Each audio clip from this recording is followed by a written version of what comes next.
À l'origine, il n'y avait pas de dimension géopolitique du tout. Il n'y avait pas encore vraiment de conflit entre Israël et le Liban. En septembre 2024, il y a eu l'affaire des beepers à Beyrouth, donc voilà, nous on devait ouvrir 2 mois plus tard, donc là, il s'est avéré absolument impossible de pouvoir faire venir les œuvres parce que la situation était trop dangereuse. Voilà, on a décidé d'ajourner l'exposition. Les choses se sont tassées quelques mois après l'affaire des beepers, donc on a réactivé le projet et on l'a rouvert. Enfin, on l'avait projeté pour mars, et puis la guerre nous a rattrapé une nouvelle fois. Donc là, si en fait on a pu ouvrir, c'est surtout que les œuvres sont venues en plusieurs voyages. Alors il y a énormément d'objets de petite dimension. Tout ça, c'est arrivé par 2 voyages, et c'était donc avant le déclenchement de la guerre. Et le dernier voyage devait partir 2 jours après le déclenchement de la guerre. Donc c'est pour ça que certaines œuvres n'ont pas pu venir. Donc voilà, effectivement, à la base du projet, c'était pas du tout de faire un coup médiatique. L'idée, c'est de vraiment montrer déjà ce très riche patrimoine, cette histoire qui est très ancienne.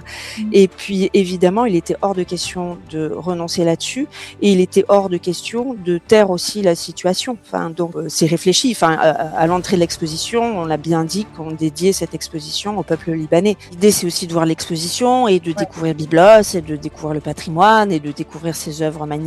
L'idée, c'est pas de communiquer que là-dessus, même si évidemment ça prend une résonance toute particulière, mais on n'a pas cherché particulièrement à provoquer une émotion du public quand il découvre cette inscription. C'était juste quelque chose juste pour marquer et pour expliquer le contexte, et pour exprimer aussi une forme de solidarité. Alors c'est vrai que le site de Byblos est fouillé depuis le 19e siècle, mais les fouilles continuent, et on y fait encore effectivement des découvertes majeures. La découverte du port de commerce antique. Pendant de très nombreuses années, les chercheurs pensaient que le port qui servait de commerce à Byblos pendant l'Antiquité, et le port qui existe toujours et qui est toujours très fréquenté, mais il est quand même relativement petit, et il ne permettait pas aux bateaux de gros tonnage d'aborder la ville. Donc ça a posé beaucoup de questions, et donc il y a une archéologue sous-marine qui s'appelle Honor Frost qui est la première à avoir investigué, et puis donc il y a eu toute une équipe qui s'appelle Byblos et la mer, avec Martin Francis Alouche qui a mené ses recherches, et ils ont découvert qu'il existait un grand port de commerce au sud de la ville. Quelques années plus tard, il y a eu d'autres fouilles majeures, justement parce qu'il y avait une porte de la cité qui donnait vers le sud, et où on a découvert des hypogées sous la muraille.